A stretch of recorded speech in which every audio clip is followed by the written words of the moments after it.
Hello everyone, welcome to Lisha Narrates. Today we are going to start the new series of our new book that is Think and Grow Rich. The first chapter name is Introduction. So let's start. Let's read it. The man who thought his way into partnership with Thomas A. Edison. Truly, thoughts are things, and powerful things at that. When they are mixed with definiteness of purpose, persistence, and a burning desire for their translation into riches or other material objects. A little more than 30 years ago, Edwin C. Burns discovered how true it is that man really do think and grow rich. His discovery did not come about at one sitting.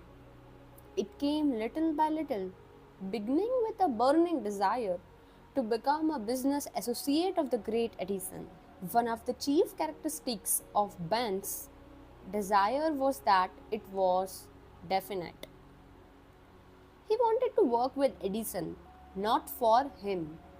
Observe carefully the description of how he went about translating his desire into reality, and you will have a better understanding of the 13 principles which lead to riches. When this desire or impulse of thought first flashed into his mind, he was in no position to act upon it. Two difficulties stood in his way. He did not know Mr. Edison, and he did not have money to pay his railroad fare to Orange, New Jersey. These difficulties were sufficient to have discouraged the majority of men from making any attempt to carry out the desire. But his was no ordinary desire. He was so determined to find a way to carry out his desire that he finally decided to travel by blind baggage rather than be defeated. In the bracket, to the uninitiated, this means that he went to the East Orange on a freight train. Bracket closed. He presented himself at Mr. Edison's laboratory and announced he had came to go into business with the inventor. In speaking of the first meeting between Benz and Edison, years later, Mr. Edison said, "He stood there before me, looking like an ordinary tramp. But there was something in the expression of his face which conveyed the expression that he was determined to get what he had come after. I had learned from years of experience with men that when a man really desires a thing so deeply that he is willing to stake his entire future on a single turn of the wheel in order to get it, he is sure to win. I gave him the opportunity he asked for because I saw he had made up his mind to stand up until he succeeded. Subsequent events proved that no mistake was made. Just what young Burns said to Mr. Edison on that occasion was far less important than that which he thought. Edison himself said so. It could not have been the young man's appearance which got him his start in the Edison's office, for that was definitely against him. It was what he thought that counted. If the significance of this statement could be conveyed to every person who reads it, there would be no need for the remainder of this book. Benz did not get his partnership with Edison on his first interview. He did get a chance to work in the Edison office at a very nominal wage, doing work that was unimportant to Edison but most important to Benz, because it gave him an opportunity to display his merchandise where his intended partner could see it. Months went by, apparently nothing happened to bring the coveted goal which Benz had set up in his mind as his definite major purpose. But something important was happening in Ben's mind. He was constantly intensifying his desire to become the business associate of Edison. Psychologists have correctly said that When one is truly ready for a thing, it puts in its appearance. Vance was ready for a business association with Edison. Moreover, he was determined to remain ready until he got that which he was seeking. He did not say to himself, "Oh well, what's the use? I guess I will change my mind and try for Selman's job." But he did say, "I came here to go into business with Edison, and I will accomplish this end if it takes the remainder of my life." He meant it. What a different story man would have to tell if only they would adopt a definite purpose and stand by that purpose until it had time to become an all consuming obsession. Maybe young Vance did not know it at the time, but his bulldog determination, his persistence in standing back of a single desire, was destined to mow down all opposition and bring him the opportunity he was seeking. When the opportunity came, it appeared in a different form and from a different direction than Burns had expected. That is one of the tricks of the opportunity. It has sly habit of slipping in by the back door, and often it comes disguised in the form of misfortune or temporary defeat. Perhaps this is why so many fail to recognize opportunity. Mr. Edison had just perfected a new office device known at that time as the Edison dictating machine, now the Ediphone. His salesmen were not enthusiastic over the machine. They did not believe it could be sold without great effort. Ben saw his opportunity. It had crawled in quietly, hidden in a queer looking machine which interested no one but Benz and the inventor. Benz knew he could sell the Edison detecting machine. He suggested this to Edison and promptly got his chance. He did sell the machine. In fact, he sold it so successfully that Edison gave him a contract to distribute and market it all over the nation. Out of the business association grew the slogan, "Made by Edison and installed by Benz." The business alliance had been in operation for more than 30 years. Out of it, Benz had made himself rich in money, but he has done something infinitely greater. He has proved that one really may think and grow rich. How much actual cash that original desire of Benz had been worth to him, I have no way of knowing. Perhaps it has brought him $2 or $3 million, but the amount, whatever it is, becomes insignificant when compared with the greater asset that he required in the form of definite knowledge. That an intangible impulse of thought can be transmuted into its physical counterpart by the application of known principles. Vance literally thought himself into a partnership with the great Edison.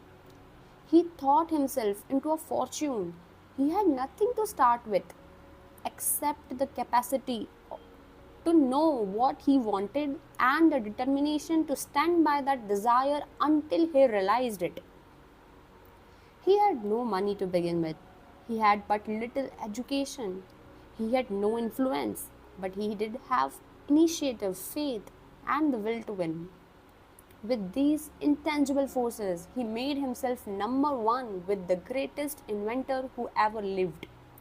Now let's look at a different situation and study a man who had plenty of tangible evidence of riches but lost it because he stopped 3 feet short of the goal he was seeking. 3 feet from gold. One of the most common causes of failure is the habit of quitting when one is overtaken by temporary defeat. Every person is guilty by the mistake at one time or another. An uncle of R.U. Darby was caught by the gold fever in the gold rush days and went west to dig and grow rich. He had never heard that more gold has been mined from the brains of men that has ever been taken from the earth. He staked a claim and went to work with pick and shovel. The going was hard, but his lust for gold was definite. After weeks of labor, he was rewarded by the discovery of the shining ore. He needed machinery to bring the ore to the surface. Quietly, he covered up the mine, retraced his footsteps to his home in Williamsburg, Maryland, told his relatives and a few neighbors of the strike. They got together money for the needed machinery, had it shipped. The uncle and Darby went back to work the mine. The first car of ore was mined and shipped to a smelter. The returns proved they had one of the richest mines in Colorado. A few more cars of that ore would clear the debts. Then would come the big killing in profits. Down went the drills, up went the hopes of Darby and Uncle. Then something happened. The vein of gold ore disappeared. They had come to the end of the rainbow, and the port of gold was no longer there. They drilled on, desperately trying to pick up the vein again, all to no avail. Finally, they decided to quit. They sold the machinery to junkmen for a few $100 and took the train back home. Some junkmen are dumb, but not this one. He called in a mining engineer to look at the mine and do a little calculating. The engineer advised that the project had failed because the owners were not familiar with fault lines. His calculation shows His calculation showed that the vein would be found just 3 feet from where the Darbys had stopped drilling. This is exactly where it was found. The junk man took millions of dollars in ore from the mine because he knew enough to seek expert counsel before giving up. Most of the machine which went into the machinery was procured through the efforts of R.U. Darby, who was then a very young man. The money came from his relatives and neighbors because of their faith in him. He paid back every dollar of it, although he was years in doing so. Looking afterward, Mr. Darby recouped his loss many times over when he made the discovery that desire can be transmuted into gold.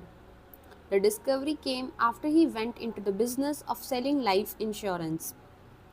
Remembering that he lost a huge fortune because he stopped 3 feet from gold, Darby profited by the experience in his chosen work by the simple method of saying to himself, I stopped 3 feet from the goal, but I will never stop because men say no when I ask them to buy insurance. Darby is one of a small group of fewer than 50 men who sell more than $1 million in life insurance annually. He owes his stickability to the lesson he learned from his quitability in the gold mine business. Before success comes in any man's life, he is sure to meet with much temporary defeat and perhaps some failure. When defeat overtakes a man, the easiest and most logical thing to do is to quit. That is exactly what the majority of men do. More than 500 of the most successful men this country has ever known told the author their greatest success came just one step beyond the point at which defeat had overtaken them. Failure is a trickster with a keen sense of irony and cunning. It takes great delight in tripping one when success is almost within reach. A 50-cent lesson in persistence. Shortly after Mr. Darby received his degree from the University of Hard Knocks and had decided to profit by his experience in the gold mining business, he had the good fortune to be present on an occasion that proved to him that no does not necessarily mean no. One afternoon, he was helping his uncle grind wheat in an old fashioned mill. The uncle operated a large farm on which a number of colored crop farmers lived. One afternoon, he was helping his uncle grind wheat in an old fashioned mill. The uncle operated a large farm on which a number of colored crop farmers lived. Quietly, the door was opened and a small colored child, the daughter of a tenant, walked in and took her place near the door.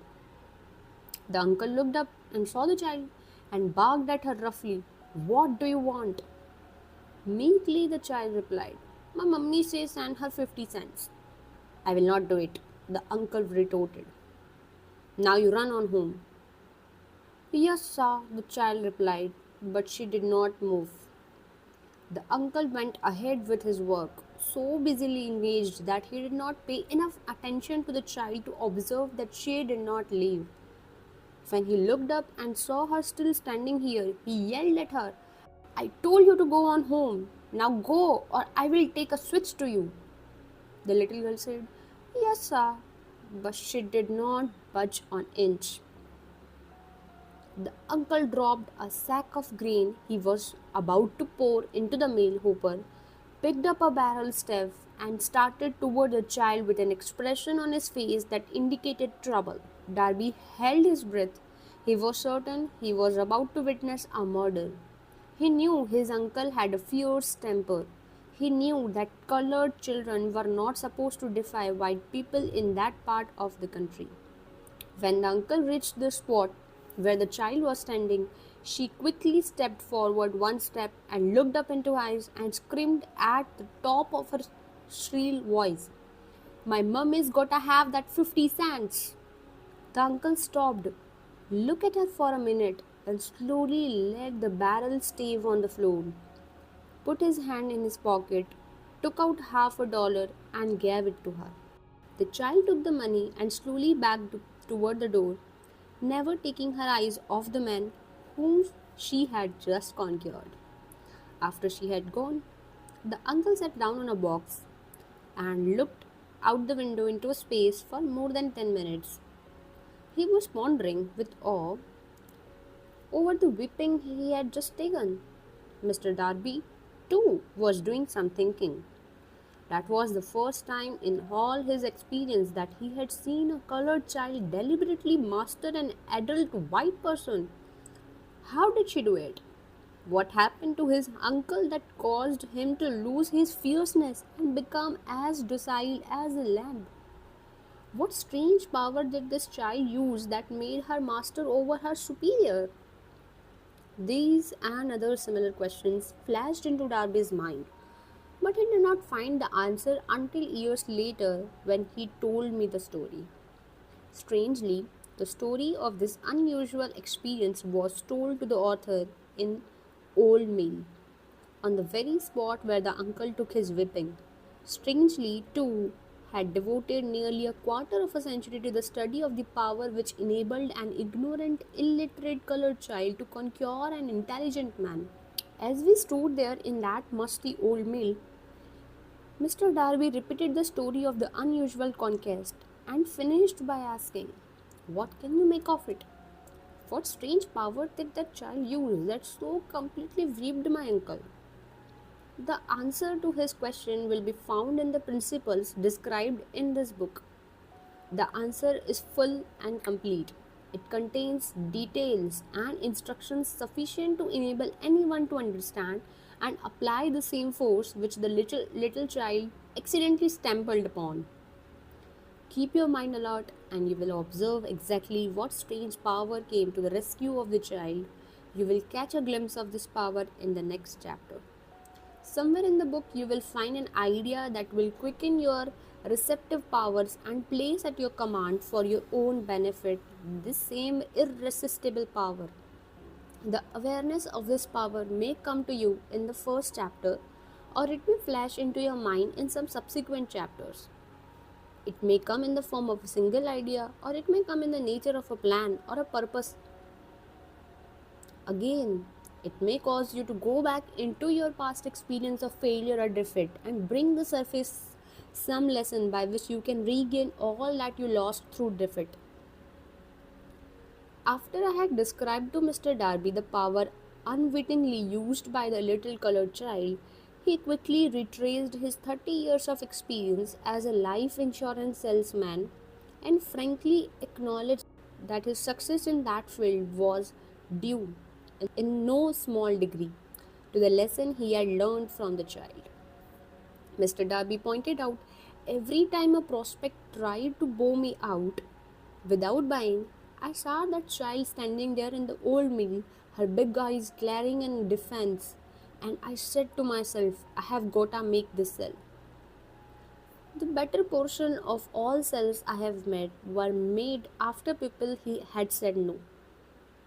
He recalled too his mistakes in having stopped only 3 feet from gold, but he said that experience was a blessing in disguise. It taught me to keeping on, no matter how hard the going may be. A lesson I needed to learn before I could succeed in anything. This story of Mr. Darby and his uncle, the colored child, and the gold mine doubtless will be read by hundreds of men who make their living by selling life insurance, and to all of these, the author wishes to offer the suggestion that Darby owes to this to experience his ability to sell more than $1 million of life insurance every year. Life is strange and often imponderable. Both the success and the failures have their roots in simple experiences. Mr. Darby's experiences were commonplace and simple enough, yet they held the answer to his destiny in life. Therefore, they were as important as life itself. He profited by these two dramatic experiences because he analyzed them and found the lesson they taught. But what of the man who has neither the time nor the inclination to study failure in search of a knowledge that may lead to success? Where and how is he to learn the art of converting defeat into stepping stones to opportunity? In answer to these questions, this book was written. The answer called for a description of 13 principles, but remember, as you read, the answer you may be seeking to, the questions which have caused you to ponder over the strangeness of life may be found in your own mind through some idea, plan, or purpose which may spring into your mind as you read. One sound idea is all that one needs to achieve success. The principles described in this book contain the best and the most practical of all that is known concerning ways and means of creating useful ideas. Before we go any further in our approach to the description of these principles, we believe you are entitled to receive this important suggestion. When riches begin to come, they come so quickly in such great abundance that one wonders where they have been hiding during all those lean years. This is an astounding statement, and all the more so when we take into consideration the popular belief that riches come only to those who work hard and long. When you begin to think and grow rich, you will observe that riches begin with a state of mind, with definiteness of purpose, with little or no hard work. You and every other person ought to be interested in knowing how to acquire that state of mind which will attract riches. I spent 25 years in research analyzing more than 25,000 people because I too wanted to know how wealthy men became that way. Without that research, this book could not have written. Here, take notice of very significant truth with the business depression started in 1929 and continued on to an all-time record of destruction until sometime after President Roosevelt entered office. Then the depression began to fade into nothingness, just as an electrician in a theater raises the light so gradually that darkness is transmuted into light before you realize it. So did the spell of fear in the minds of the people gradually fade away and become faith.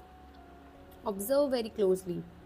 As soon as you master the principles of this philosophy and begin to follow the instructions for applying those principles, your financial status will begin to improve, and everything you touch will begin to transmute itself into an asset for your benefit. Impossible? Not at all. One of the main weaknesses of mankind is the average man's familiarity with the word impossible. He knows all the rules which will not work.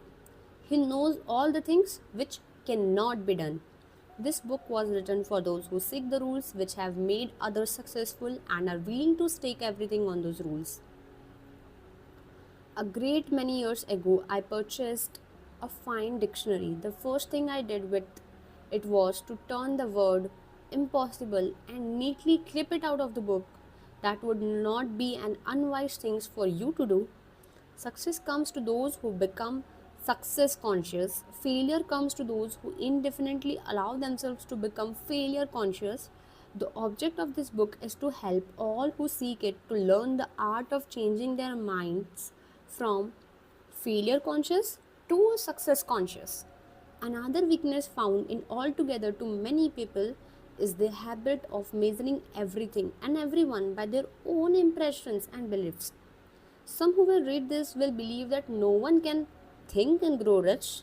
They cannot think in terms of riches because their thoughts habits have been steeped in poverty, want, misery, failure, and defeat. These unfortunate people remind me of a prominent Chinese who came to America to be educated in American ways. He attended the University of Chicago. One day, President Harper met this young Oriental on the campus, stopped to chat with him for a few minutes, and asked what had impressed him as being the most noticeable characteristics of the American people. Why, the Chinaman exclaimed, "The queer slant of your eyes are of slant." What do we say about the Chinese? We refuse to believe that we do not understand. We foolishly believe that our own limitations are the proper measures of limitations. Sure, the other fellow's eyes are off slant because they are not the same as our own. Millions of people look at the achievements of Henry Ford after he has arrived and envy him because of his good fortune or luck or genius or whatever it is that they credit for Ford's fortune. Perhaps one person in every 100,000 knows the secrets of Ford's success, and those who do know are too modest or too reluctant to speak of it. And those who do know are too modest or too reluctant to speak of it because of its simplicity. A single transaction will illustrate the secret perfectly. A few years back, Ford decided to produce his now famous V8 motor. He chose to build an engine with the entire 8 cylinders cast in one block and instructed his engineers to produce a design for the engine. The design was placed on a paper, but the engineers agreed to a man that was simply impossible to cast an 8-cylinder gas engine block in one piece. Ford said, "Produce it anyway." But they replied, "It's impossible." "Go ahead," Ford commanded, "and stay on the job until you succeed on no matter how much time is required." The engineers went ahead. There was nothing else for them to do. If they were to remain on the Ford staff, 6 months went by, nothing happened. Another 6 months passed, and still nothing happened. The engineers tried every conceivable plan to carry out the orders, but the things seemed out of the question, impossible. At the end of the year, Ford checked with his engineers and again they informed him they had found no way to carry out his orders. "Go right ahead," said Ford, "and I want it and I will have it." They went ahead, and then, as if by a stroke of magic, the secret was discovered. The Ford determination had won once more. The story may not be described with minute accuracy, but the sum and substance of it is correct. Deduce from it, you who wish to think and grow rich, the secret of the Ford millions if you can. You will not have to look very far. Henry Ford is a success because he understands and applies the principle of success. One of these is desire, knowing what one wants. Remember this Ford story as you read and pick out the lines in which the secret of his stupendous achievements had been described.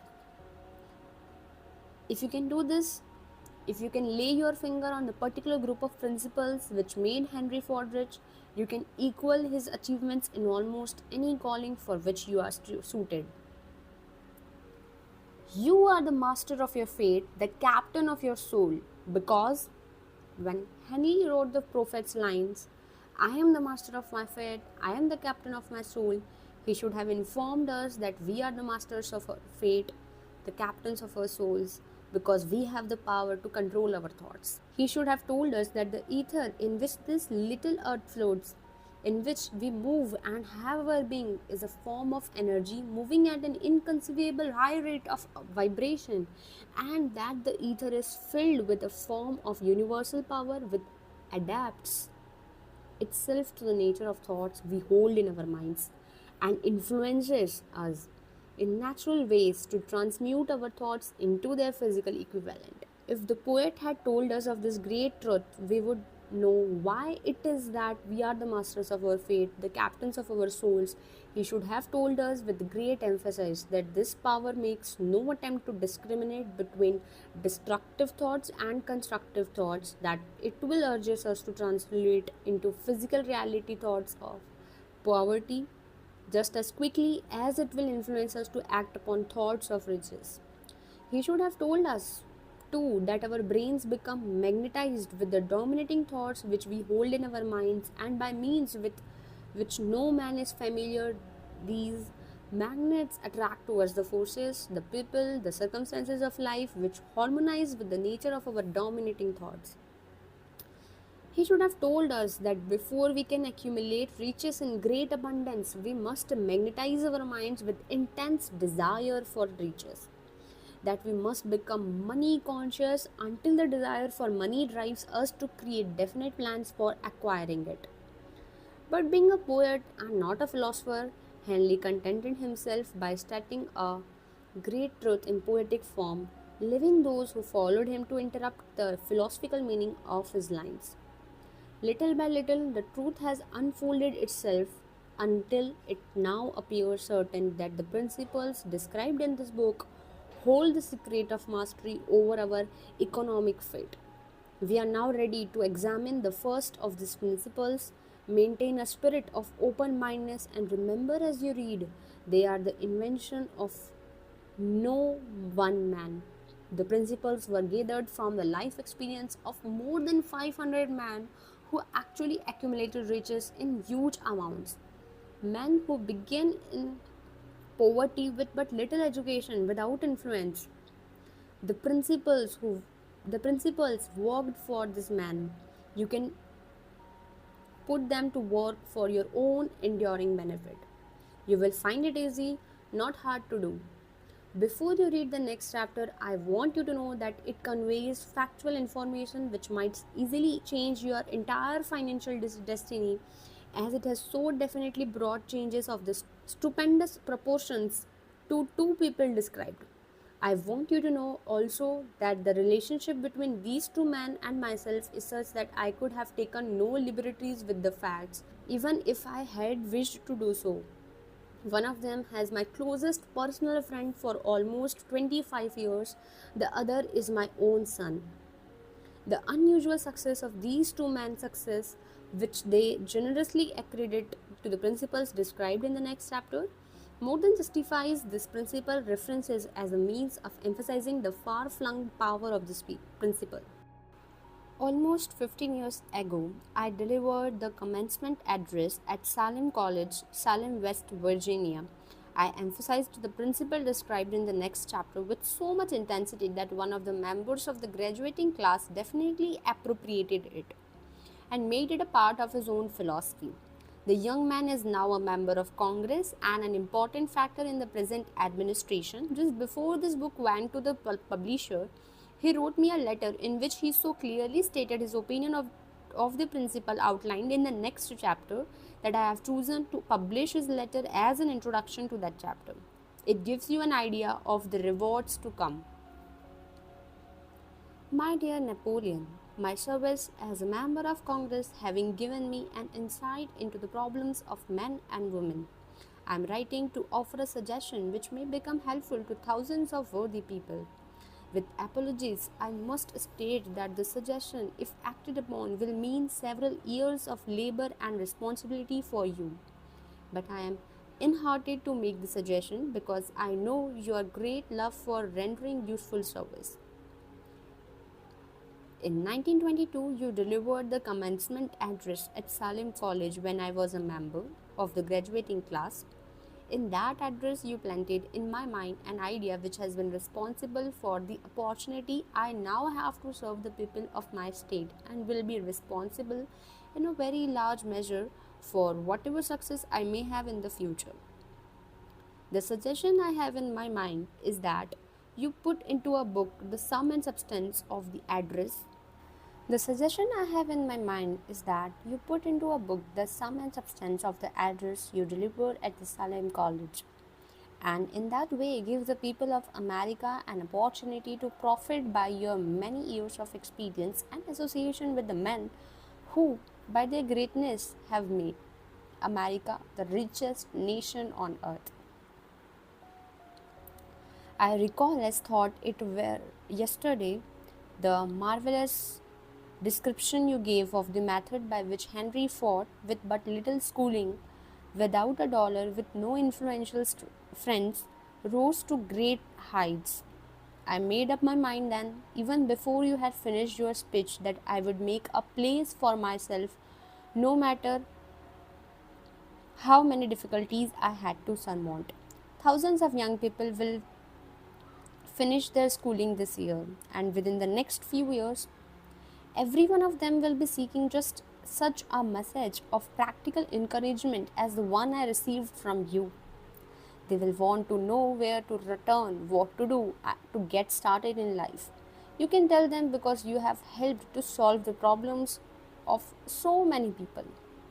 If there is any possible way that you can afford to render so great a service, may I offer the suggestion that you include with every book one of your personal analysis charts in order that the purchaser of the book may have the benefit of a complete self inventory, indicating, as you indicated to me years ago, exactly what is standing in the way of success. Such a service is this, providing the readers of your book with a complete, unbiased pictures of their faults and their virtues, would mean to them the difference between success and failure. The service would be priceless. Millions of people are now facing the problems of staging a comeback because of the depression, and I speak from personal experience when I say I know the honest people would welcome the opportunity to tell you their problems and to receive your suggestions for the solution. You know the problems of those who face the necessity of beginning all over again. There are thousands of people in America today who would like to know how they can convert ideas into money, people who must start at scratch without finances and recoup their losses. If anyone can help them, you can. If you publish the book, I would like to own the first copy that comes from the press, personally autographed by you. With best wishes, believe me, cordially yours, Jennings Randolph.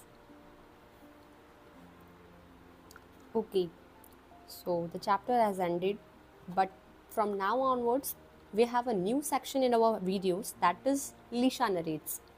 Here, we reflect on what we understood and have some takeaways which helps us.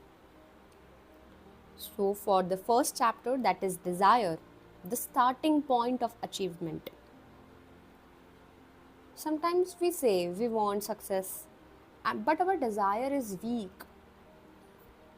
This chapter made me reflect on how serious we actually are about our goals. A vague wish does not create results, a burning desire does. When we truly want something, we think about it consistently, we plan for it, we sacrifice for it, we protect it. One practical takeaway I learned is this: write down exactly what you want, not generally, specifically. How much, by when, why. When desire becomes clear and emotional, the mind begins to organize itself around it. And that is where achievement begins. So, yeah, this is it. Thank you so much.